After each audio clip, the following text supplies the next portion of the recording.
Next, we are having a recurrent neural network. So what exactly the recurrent neural network is? It's a type of artificial neural network. It is designed to process a sequential data like a time series, text or speech data. So we know that the text we are feeding over here is a sequential data. It will going to learn the pattern in that sequential data. Based on that, it will going to predict the next word. So as we can see over here, that RNN have a connection that forms a loop. So whenever you feed a particular input, based on that it will going to process and it will produce that output will be multiplied by the weights, plus it will be added to the next word, and then it will be fed for a next prediction. This is the hidden layer. As we have seen that in a neural network we have input and hidden layer, then output layer. So we will feed the input and it will going to process. Hidden layer is like a memory that accumulates information from the sequence as it progress. So whenever you feed input, that hidden layer will going to process and then it will going to produce the output. That output will be multiplied by the weights and it will be fed with this next input, and same loop will be going to over and over again till it achieve the accuracy. So what are the key components we are having in this RNN? So main thing is that the loop, it will going to persist again and again till the loss function is decreased. Means whenever you will feed the input, it will process, then it will produce the output. That output will be fed with the next input.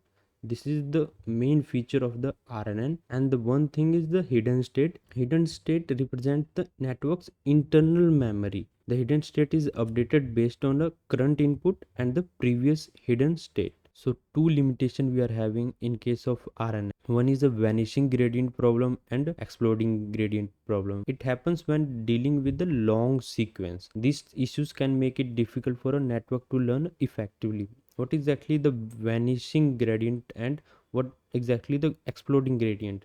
In case of vanishing gradients, when your learning parameters becomes really small, that cause learn very slowly or not at all. In the gradient descent we have seen that we have to optimize or we have to find the global minima, so where the loss function is the 0 or nearest to 0. That was the objective of using a gradient descent. So what are the best parameters we should be using where the loss function is 0? That's the main objective of a gradient descent. So in case of exploding gradient problems, what exactly happens when your learning parameters becomes too large? So it will skip the global minima. Let me explain you with the graph so you will get a better understanding of it.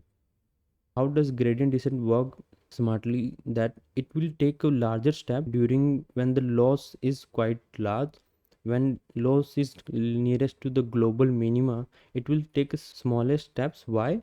Because it should not miss that global minima where the loss is 0, and we will going to find our best parameter over here. So that was the main objective of gradient descent. So in case of exploding gradients, when your learning step will be higher, so you might miss your, so for example this is the first jump, this is the second, this is the third, we might have missed our global minima. So in case of a vanishing gradient, these steps becomes quite small. It is not able to learn, it is not able to move further. It will going to increase our training time, which occurs in the case of RNN. Okay, next